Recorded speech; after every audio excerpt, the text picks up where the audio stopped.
The Jayson Tatum Show returned for another episode at the Garden Thursday. And once again, Markelle Fultz had a front row seat. Tatum led the Celtics with 21 points and took over the game with his athleticism and hustle in their improbable Game 2 win over the Sixers.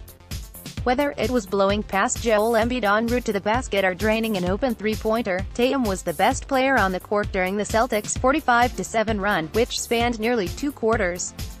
His night was punctuated with 2 explosive dunks. Jayson Tatum attacks baseline, at Celtics on top 76-68 in the third. 1 overall pick in last year's NBA draft, was maybe the gutsiest of his career. Fultz, despite playing on a 9-win team in college, was the most heralded prospect in the class. Yet, Ainge traded down to number 3, granting Philadelphia the opportunity to draft him. Ainge bet on the lanky 19-year-old Tatum, and it instantaneously paid dividends.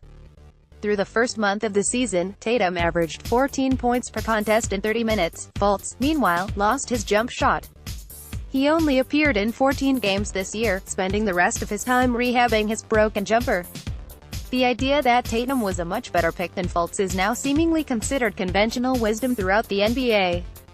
Earlier this week, even Sixers legend Julius Erving expressed his admiration for the Celtics rookie. Tatum probably should have been the first pick in the draft.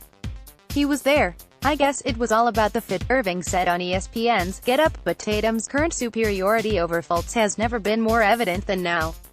While Tatum carries the depleted Celtics to a 2-0 series lead over the hottest team in the NBA, Fultz is forced to watch on the bench in the street clothes.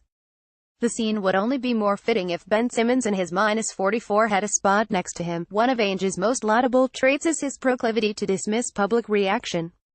He's similar to Bill Belichick in that way. Ainge isn't afraid to be bold, even if it means handing a conference rival the no. 1 overall pick, Tatum, who was a steady contributor throughout the season, has ascended to superstardom in the playoffs. He's averaging 17.4 points with 4.7 rebounds per night through 9 games, dropping 28 in Game 1 against Philly. With Jaylen Brown battling a hamstring strain, Tatum is now the unequivocal first option on the wing.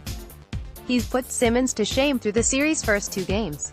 The Celtics have no business being in this position.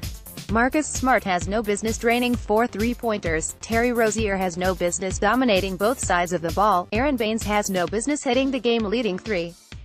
But here they are, up 2-0 on the heels of a 22-point comeback win. Some of the Celtics' newfound stars may fade once the series gets to Philadelphia. The raucous Garden crowd may have helped guide Marcus Morris's ridiculous fadeaways into the hoop, or Greg Monroe's hooks through the basket. The Celtics aren't as good as they've played, but maybe Tatum is. He needs just 2 more wins, and Fultz promises to have a great view of the action.